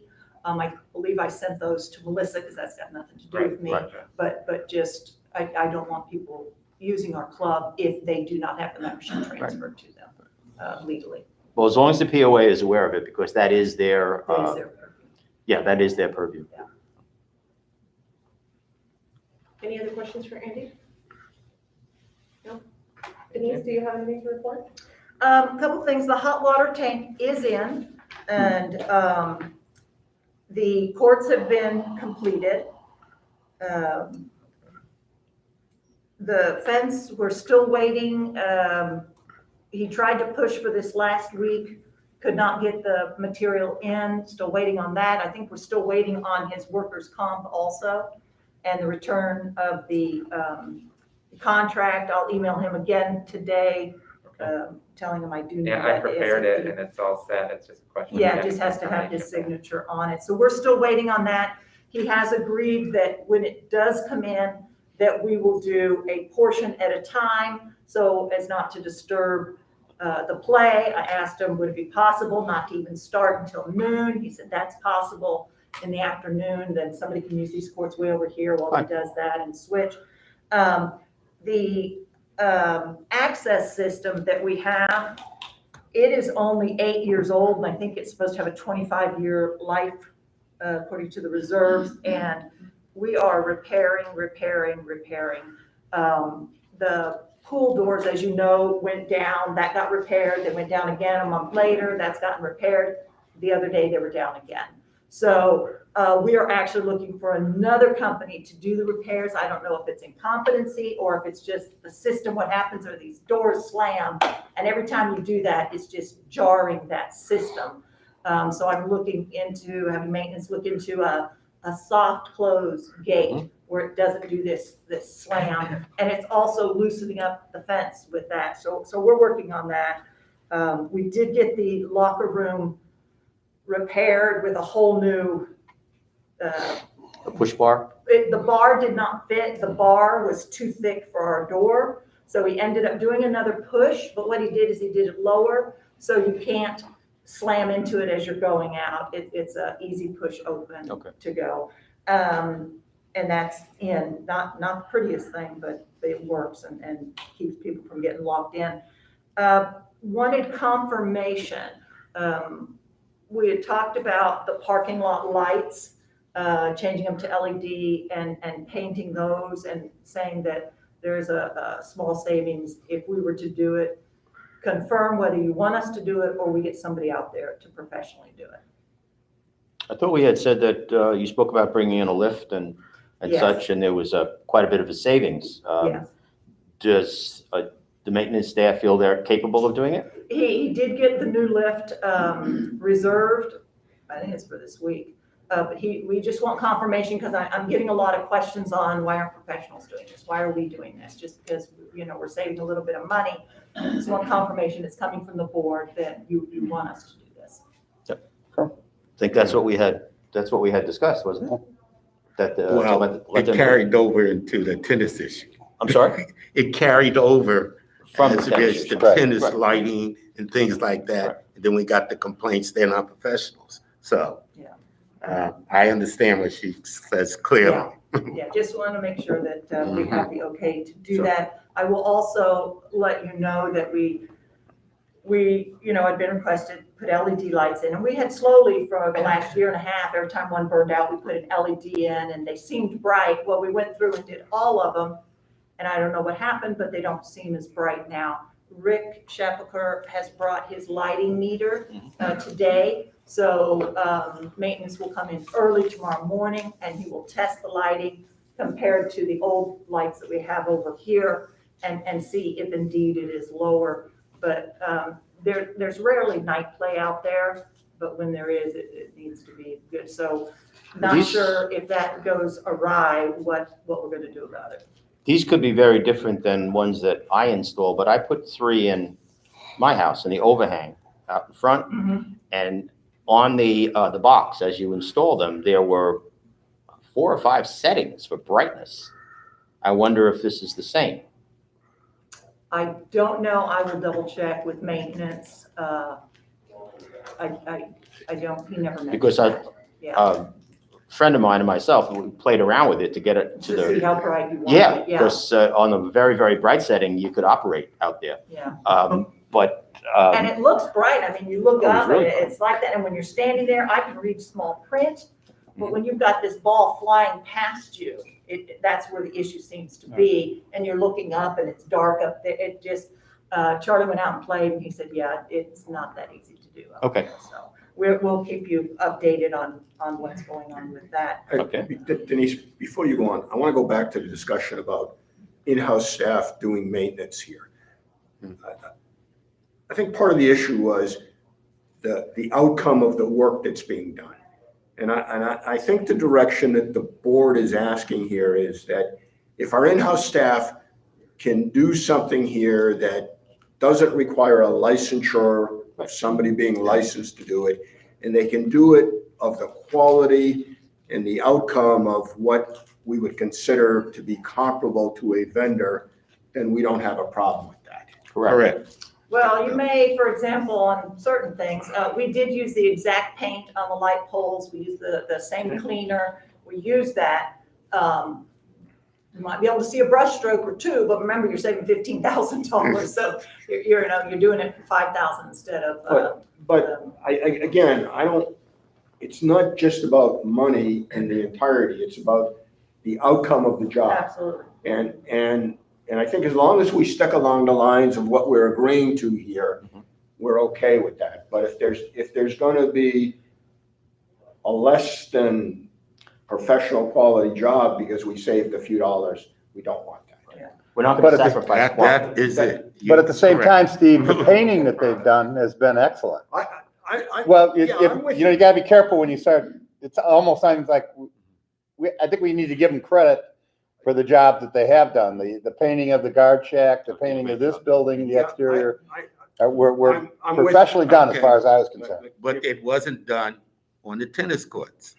Okay, that's what the complaints I get from my committee. So. Well, it is done, and actually on the arms that we originally did, the ones who were supposed to do it said that they would take a wire brush, break off the loose rust, and then use a degreaser, can't remember the initials to it, that would get the grease off to repaint. TSP. And we actually took a grinder out there and ground off every bit of rust to the original. So those arms were actually done better than you would have gotten with the others. As far as the other painting, pretty much we cleaned and painted with the recommended paint that stops rust. We also have the bases of the lights, which have become an issue. One of them severely rusted, and we brought out Carlos from Ritzman, and he took a hammer and just beat it to get off all the chips. Then we took a wire brush, and he said, it's still got a couple of years on it. So I said, I think we need to do all of these. And so he explained how he wants us to do it and get it done. Instead of, hiring him to do it, it was just pretty much cleaning it, wire brush, beat off any rust. We were taking pictures. And then he gave us a recommendation of a stop rust sealant paint to do that. And then we're buying some new boxes, some of them have just broken, covering that up. And possibly doing, an annual check on that to make sure we don't have lights that are going to fall over on us in a heavy storm. So we're monitoring that. Okay. And that's something we're also doing with the go ahead from Ritzman saying, do this. He didn't want to do it. It's a lot of menial stuff. So that's, I believe, all that I have. Does anybody have any questions? How you doing with the masks? It's not going well. A lot of hostility. The Sarasota County the numbers have gone down. So you have some people who are very thankful. Thank you so much. I'm coming to the club. And then you have others who are degrading, calling the staff names, and pretty much I told the staff, if you get another name called, contact me immediately. I just can't tolerate that. The hostility is getting just unkind, but that's everywhere. It's what I'm calling COVID crazy. It's happening everywhere, but I think we need to be adult about it. And if the mask mandate is in, then enforce it. We had said that we were gonna revisit it on the 25th of October, but how do you feel about going to voluntary? I think it would be much easier on the staff. One of the hard things is being so short-staffed, it's very difficult for one person to just monitor constantly. The only reason I bring this up is that the numbers are dropping, and it's because people are being careful, and I understand that. But the school districts have, Sarasota has dropped their mandate. We don't have it at the golf club. And I'm just wondering if you want to, we'll talk about it on the 25th as far as eliminating it entirely, but if in the meantime, if you want to make it voluntary for those that have, as we had previously, voluntary for those that have vaccinated, and then we'll deal with the rest of it 2 weeks from now. And I believe it's still mandatory. CDC still says that if you're unvaccinated, you need to wear a mask. And that's what we would go back to. If you're unvaccinated, you need to wear a mask flat out. But voluntary for those who are vaccinated. Right, and we're not checking anybody's status. Right. We're basing it It's an honor system. on an honor system, and but I know many who are vaccinated who still wear their masks in public because Yes, of the concern there are. for themselves if they have health issues. So. Yeah, it would be, revisiting it is very important because it's difficult and, Well, for right now, would you want to go with making it as we had previously, voluntary but required for people non-vaccinated? That's really my question. to do it right now, To starting, do it right now. if the board is willing for us to do that, I would like to do it. I'll make that suggestion to my fellow supervisors. You know, I'll second it. And I'll vote no.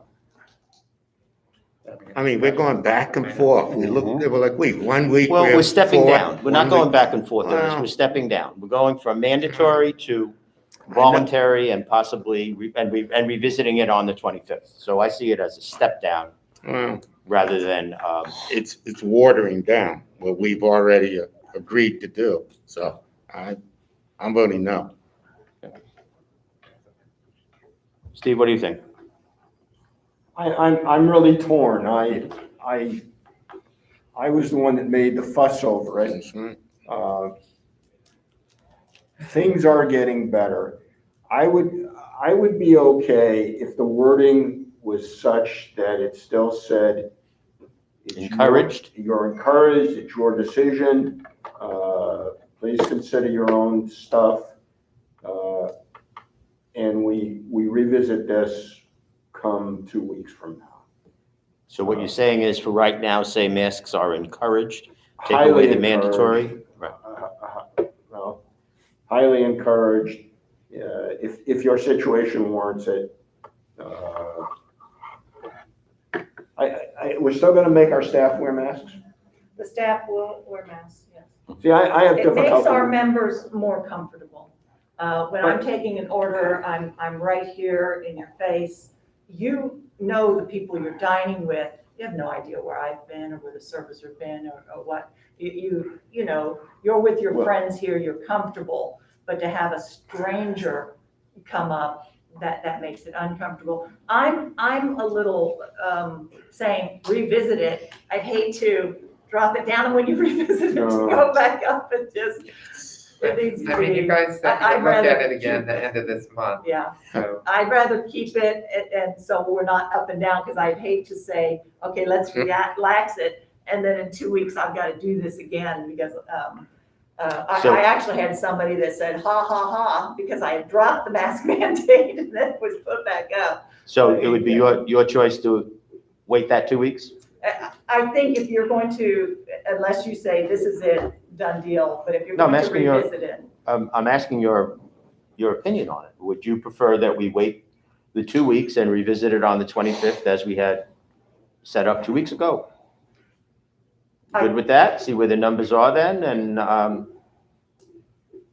Yeah, I think that's the way to go instead of dropping it and then revisiting it. all right, If, fine. if you're willing to not revisit it, to say, okay, this is it. No, we need to visit it. Yeah. Oh, no, So- we've already said, it's already on the agenda for Then- the then we will do it. 25th. And it's not I on the think it's- agenda for today, which is something. No, it was not, Right. just, okay, but it is gonna be on the agenda for the 25th. Yeah. Okay, so we'll So leave it if as you're it gonna is. revisit it, That's fine. let's wait. Mr. Chairman, one comment for Denise. If we have residents that are really being jerks about this in the worst sense, I don't think that's acceptable. And just like we don't tolerate abuse in other areas, if somebody is abusing our staff or you or any other management type person, there ought to be consequences for that. We're not asking for people to wear masks because we're being bullies. We're doing it for a specific reason. And our track record in this community has not been good with COVID. We know that. So I'm highly encouraging you that if somebody warrants it, they ought to be dealt with. And I think this board would support you on that. And I've told my staff that moving forward, this happens, we just ask them to leave. Well, That's, we're gonna ask you.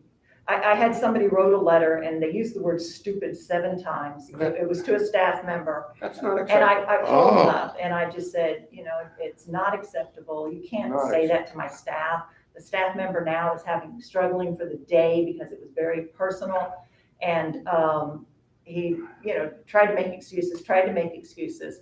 And I said, I'm just letting you know, this has to stop, there will be consequences if it does not. And he said, oh, there will they? And I said, I've spoken my piece, thank you, and I hung up. And within 20 minutes, he wrote a letter of apology. He said, you're right, I was wrong, I'm sorry, and I sent that to the staff member, and it really helped. So sometimes we just go crazy with everything that's going on, and you know, all of us have different temperaments, and you know, people have been short with their tempers during this whole, going on 2 years now. So we have given a little bit of slack, and you have your far over here and far over there, and then people in the middle, and but pretty much I've said it's not to be tolerated. My staff has been pushed to the edge on some of this. So. One of the things that bothered me, and I should have mentioned it 2 weeks ago, we had a resident claim that there was a rather less than flattering remark passed to her after she made her comments about pickleball and as she walked out. I didn't hear it. I don't know if any of the board members heard it, but she claims. I don't hear anything. Well, that's true. But, This is a resident. Yeah, 2 weeks ago. Yep. Now, let's assume it was said. There's no room for that Said by whom? by another person that was in the audience as she walked out. Okay. She was referred to rather unflatteringly because, I don't know, somebody didn't like her comment. She was anti-pickleball, and maybe it was a pro-pickle, whatever it was. But she was very specific as to what was said. I remember it specifically. I think that some of the other board members may remember what she said. There's no room for that here. None whatsoever. This is not a free-for-all. And we can't allow that to happen. I appreciate That's your support on that. that's just me. No, you're right. Let's move on. Any other questions for Denise? No? Nope. Keith, did you have anything to report? Good morning, another great day in the land of opportunity. I read something the other day that said, you know, and it kind of fits here with the Venetian. It takes 6 months to build a Rolls Royce and 13 hours to build a Toyota. So I think we have a Rolls Royce, and we need to continue, you know, building that Rolls Royce out there. I'm still waiting on a reply from the city for the fencing and getting that zone back there. And when I do get it, I'm expecting it anytime, that I'll go to the lowest bidder of the fence thing and have them come back and give us another bid, because it's been quite a few days, you know, so I'm sure prices have gone up. But we'll get some more bids and then try to lock it in and get it on the agenda for that approval. But other than that, of course, the big irrigation hole out there, you know, I probably could have done a better job of communicating that to the community. It's just that when you communicate it, you're not knowing, you know, one day you think it's going to be fixed and then it's not. And then the next day you think it's going to be fixed and it's not. So I let those days kind of get out of, you know, out of hand because, you know, we were waiting on FPL to do their thing, and they finally did it last week and got cut. Of course, we'd already bypassed the system, which was a great find to be able to do to get irrigation back flowing. So going forward, we'll do a little better job in communicating where we're at with some of these things. But there's, like Rick had said, they're supposed to be back out Wednesday, get that dug. We still got to go through about another 7 foot down to get to where this break is, and that hole's going to get bigger, right? Because it's not going to be a pretty sight. But we'll get it fixed and get it back to our Rolls Royce status. And but other than that, things are you know, moving along wonderfully. So. Well, I just want to say that because we've spoken about this hole out there quite a bit. The job that was done in getting the water back on, which was a big issue for the community because everything was drying up and people were starting to complain. I mean, having the water back on last Monday was, so don't lose sight of that, right? And as far as communication goes or whatever, I think he did a great job pushing on that, getting the company out here to divert that water and getting the water back on. That was definitely a plus. Do we have an idea, and maybe Belinda would have more because we had spoken about this as well. where are we in terms of responsibility and whose dime, really, is my question. Well, Do- this is a main irrigation line, so. I'm sorry? This is a main irrigation line, so this definitely is CDD. The issue occurred because of the fact that there was a power line that was not marked. Right. And utilities were marked, so Right. apparently utility themselves did not know that that line was there. So as they were excavating, obviously it was moved, and that created the issue. Few problems we had was, first of all, when LMP, it took LMP some time to come back to us and say, we don't think that we can fix this. So that was an issue. There was a lot of moving parts. Yeah. I asked originally if we could bypass the system, because I've known of cases where there's valves and you can bypass. I was told we couldn't bypass. When we brought in A&J, they discovered the valves, and A&J said, yes, we can bypass. The fact that we don't have 100% accurate plans of the irrigation lines is also an issue, because you're pretty much digging, and you're digging blindly. You don't know what you're digging for. Right. So this definitely will be an expense to the district. Okay. It was obviously an emergency, so we authorized A&J to come out between myself and Rich.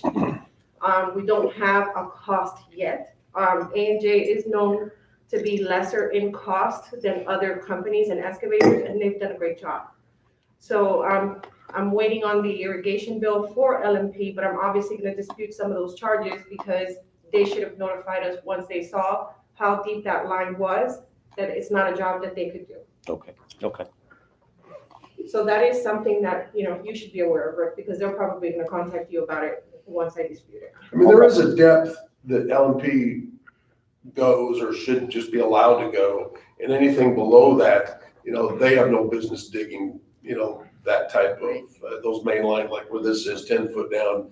They have to rent that equipment, That's right. the excavator to do what they did do. And so, it's just that main here, is so deep. And that, to me, is more of an A&J issue rather than a landscape And issue. FPL really didn't help the situation. No. Keith was constantly on the phone, reporting back. He and I were. But that's where you say there's a lot of moving pieces. Yeah, Right. FPL, it took FPL forever to schedule it. He put in emergency calls, asked for it to be elevated several times. It took over a week for them to get a team out here. Yeah, it's almost 2 weeks for them to Yeah. respond. And, then when they did, it was like, they were, oh, well, how come you guys haven't finished digging this up yet? Yeah. Oh, you want me to stick a guy in here? For safety reasons. Oh, no, you probably shouldn't do that. Okay, so, but we're on the mends, and we'll get there. Okay. There is a ligustrum that was there. Eventually, we'll have to have the discussion of whether you want to replant that ligustrum. Roots are obviously a concern because of the issue that we had with this main line break. So LMP will come back with some sort of a recommendation on what to place there. Do we know what broke the line? Age. We can't find it. We haven't been down I to haven't it been yet. able to see it. Oh, okay. All right, so, but I'm gonna say that, that's our, I'll have to look at my map, but that's like the fourth main, maybe the fifth main break that we've had.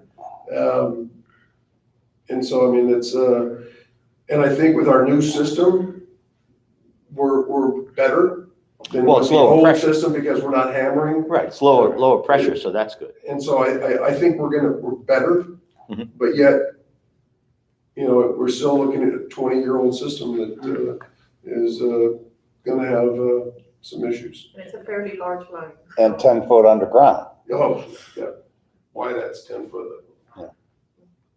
Thank you, Keith. Thanks. Thank you for staying on top of it also. My pleasure.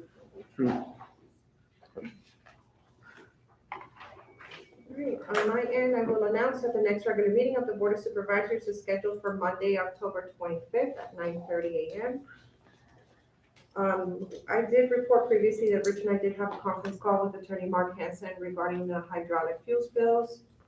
The trial date has been set for November 14th, 2022. So there's a lot of work that's going to be conducted in the interim. They're going to start with depositions, all sort of things, but the trial date is tentatively for November 14th, 2022. The Tiki hut might be fixed by then. Are our costs reimbursable if we prevail? Maybe, maybe not, right?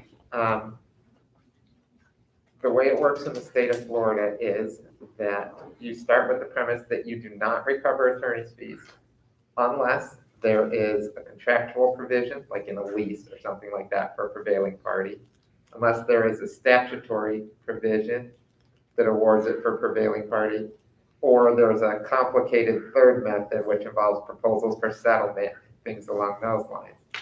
Even with any of those three, if they are applicable, it's never a guarantee. It's ultimately up to the discretion of the court as to the entitlement and the amount. So I don't know if any of those provisions play a role here, since I'm not involved in your case, but would be your basis. It may be something you may want to talk to Mark Hansen about in greater depth. I will tell you, just as a general proposition, I think you have to assume that go in with the assumption that you will potentially not recover your fees and costs. To the extent that you do, all the better. So when it's all said and done, it's going to cost us a ton of money to prevail in something that wasn't our fault. Okay. Maybe. The American way. Maybe. Maybe. You don't know. Maybe. Why do you Nobody say has a maybe? crystal ball. Oh, we may lose. You may lose, you may win, whatever win means. Right, whatever win means. Whatever judgment amount you get, you may or may not recover your attorney's fees. Well, and between now and next November, I'm sure there's going to be fees ticking away. Any offers of settlement, Rich? No offers of settlement at this moment. In fact, Mark said that he's having some difficulty with the third party that has now become a part of this lawsuit. That's the maintenance company. They're not being cooperative. The city is being much more cooperative than the maintenance company is. We also discussed jury trial as opposed to non-jury trial. And I got a lesson in the law. Of course, in my mind, I thought, let's put homeowners up there. But the cost goes up dramatically with that, which I was unaware of. Mark explained that to me. Belinda was aware of it from her experience, I think. So it's going to likely be a non-jury trial. And right now, they're looking at the week of November 15th. And as you have, which I'm hearing that you have pending litigation, that sounds like with a case number assigned, things along those lines. You do, as a board, have an opportunity, we have to do a special notice, but you would have an opportunity to have a closed attorney-client session with Mr. Hansen. So to the extent that you feel that's something that may be beneficial, you can talk to him about that. Okay. If you have a closed, they call it a shade meeting. If you have a shade meeting, then there's a very special notice that needs to be published that identifies the people that are there. There's certain announcements that need to be made. A transcript of the entire proceeding is taken by a court reporter who is required to be present. And then that transcript stays sealed, but would become public upon the conclusion of the litigation. Okay. That makes sense. So that's an option that's available to you. If at any time, you as a board feel that you want to have a discussion with Mark, you can discuss settlement negotiations and strategy related to litigation expenditures. Those are the two items that you're entitled to discuss. Okay. All right. Supervisor requests for comments? I don't have it. I have something I'd like to ask about. I would like to make an appointment to the Facilities Committee. Can we do that at this time? So the person I would like to appoint is Mark Kissinger. Mark was the only person that showed any interest in being a member of that committee. I spoke to him on the phone quite a bit. Mark is retired from working in the healthcare field. He is going to be a permanent resident here full-time. He did attend the workshop that we had last Monday because we didn't have a quorum. He dialed into that and listened. And he is interested in serving on this committee, and I think he'd be a good addition for us. And should that happen, that will make that committee fully active. with members. There's a motion, is there a second? I'll second it. Any further discussion? All those in favor, please say aye. Aye. Okay, and then I have one other comment. Andy, it's okay then for us to float these documents around to some contractors, asking for an unofficial opinion on what they think it will cost? Yes, it is. And Okay. if it all comes back that, you know, everybody says this is a $400,000 job, then we'll back up a little and look at what legal requirements we may have. So for now, we're just doing some unofficial investigation. Sure. Okay, thank you. That's all, Belinda, thank you. One thing I wanted to mention, supervisors, is we've received requests from committee members for staff to set up Zoom calls for committee meetings. Yeah. We don't set up Zoom calls for committee meetings. Liaisons, please notify the committee members. Keith doesn't have a portable laptop, he's got a desktop. So even if he attends the meetings, he can't bring a computer to run a Zoom. Okay. There's a possibility of purchasing a computer and the district also, purchasing Zoom if need be, so that if committees need to have Zoom meetings and Keith can hold the computer in his office, if that's something that the board wants to do. I can't set up Zooms for committee meetings because I don't attend committee meetings. And the account I have is specific to me for Rosetta and for my meetings. So there have been a few requests. If this is something that the board wants, we can look into pricing for a laptop and pricing for Zoom. That would be a yearly contract for Zoom, that kind of a thing? I'm not sure because I I can- have the account, but I Yeah. didn't set it up. I can fill you in. I have a Zoom account through another organization. It's a couple of $100 at the most for up to, I think, 50 participants. And then there's another threshold for 100 participants. It is not very much. And a laptop to do it is probably less than $1,000. And it's an annual fee to Zoom to have that account. And I'm assuming the account would be in the Venetian name. It would need to be, yes. But the problem with the Zoom, the people still don't count as being in attendance, correct. so it That's doesn't correct. solve our quorum problem, And- which we're trying to address with our Yep, the way we've been dealing with it in the facilities committee, because we have a lot of individuals that are elsewhere, you're right, they don't count towards the quorum. We use cell phones. Yep. Denise has one, I have one. We give them the number, they dial in on that number and they can listen back and forth. And that's what we do. Yeah. So, Not optimal, but it works. Okay. I mean, you can also have a dial-in, just a dial-in number. Denise can provide for some sort of a phone line so that a speakerphone can be installed somewhere where the committees can meet. That's also an option. Now, you also can have a Zoom account for free, up to 45 minutes. 45 minutes, right? Yeah, and then you just do another one afterwards. Right. Yeah. Any other supervisor requests or comments? I think we're having a presentation from Prague at the next meeting.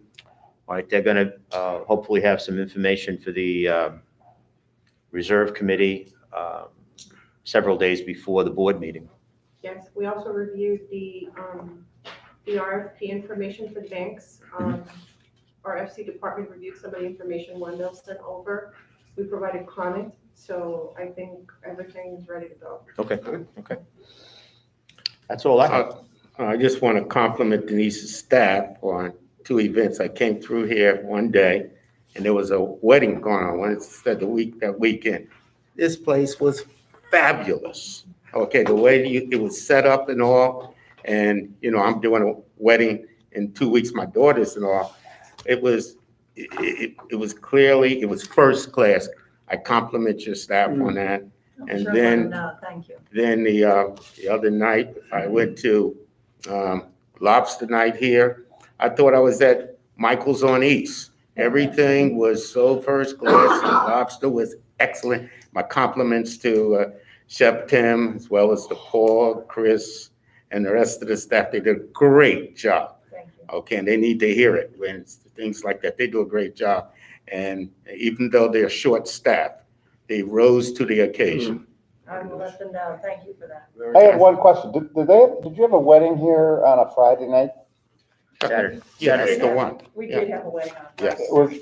Is that kind of out of the ordinary? It's very out of the ordinary, and what we do when that happens Could you is, take your mask off so I can I'm hear? sorry, it is out of the ordinary, and what we do when that happens is we usually Saturday night then do something so that the members will have Okay. their 3 nights a week. Just a heads up, during the holidays, a lot of our members and other people are doing holiday parties. So we will be doing a lot of special things on a Saturday night or a Sunday night or a Tuesday night to So, make up for so it. there's a balance. Yes, or Okay. do one of our lifestyle events, which I don't know, I forgot to mention, we started our outside lifestyle events off campus. And little leery about starting it, doing the boat, renting the whole boat was $3,000 or $4,000. And then if people don't show up, we had to cough it up. And I'm like, yeah, I'm not sure about that. Let's start with just 10 seats on the boat. Well, we had 25 seats within 45 minutes, so we rented the whole darn boat in the end. One other thing that I want to mention is at the last meeting, you talked about the possibility of not doing the yacht club again because it's extra work here. I personally don't think that's a real good reason. It's about Well, 20 you know, hours a if month. it's a billing issue, I think it's up to you. I think you work with their general manager. I think it was a benefit that a lot of the members really enjoyed. And just because it's more work is not a good enough reason in my mind to drop it. Well, Okay. it's finding the hours to do that. Well- But I have asked him, and we will discuss that they would accept credit cards. Yeah, well, Because you've got what's a lot of happening time to now- work on it, Yeah. but don't I don't think it's a good idea to categorically say, no, we're not gonna do it. Well, we were also talking about each year doing a different club. Next year finding another club that does Visa and have the opportunity to visit somewhere else again. I think the whole reciprocity is a good idea. It just something that what's happened now is for the last month of the year, September, that we haven't even gotten the bill for that. So what's happening now is in October, we're gonna have to write a check for thousands of dollars to pay them. And then November 15th is when we bill the members, and that's when we get our money back. So it messes up going into this fiscal year a little bit too. And then people are like, well, I didn't go there in November. No, this is way back for September. And it's a little difficult. So I really hope that they're amenable to allowing credit cards. And then they say that's one of the reasons a lot of clubs won't use them, because they don't like that back and forth. I hear what you're saying, Denise, but I have to agree with Rick. I think the way it was stated, it could have sounded better, because what it sounded like was, this was too much work, I'm not doing it. And I don't think And that's it's not what you you meant. doing it, it's Mary Ann. I don't think that's what you meant. Yeah. That's kind of the way it came out. So I have to agree with Well, thank Rick's you. critique. Mr. Chairman. I'm glad you heard me. What? We're here for the community, and some things are a lot of work, and I'm sure what you're going to do here on Friday with a craft fair and food truck and that's a lot of work. Yeah. That's involved with that, but it's all for the good of the community. And I would also say, and I didn't say this in the newsletter, but the loss of revenue was up there. It was up there. Well, it didn't work as a two-way street, No, it which did would have been not. nice. We didn't have yacht club members coming here. No, we did not. But I'll tell you that the 5 or 6 times I was there, with each time, the golf group that I have, each time we had 20 people there. Yeah. I mean, there was a lot of money being spent on a Thursday night from my golf group going over there. And in looking at the numbers and who went, I would say 40% was revenue that wouldn't have come here anyway. It's golfers, people who support the golf club and not here. But it was still probably a $30,000 loss in revenue for the golf club. So it's quite a chunk. That's another thing that we have to weigh. For Because sure. in the summers, it's difficult anyway. And to lose that revenue is hard.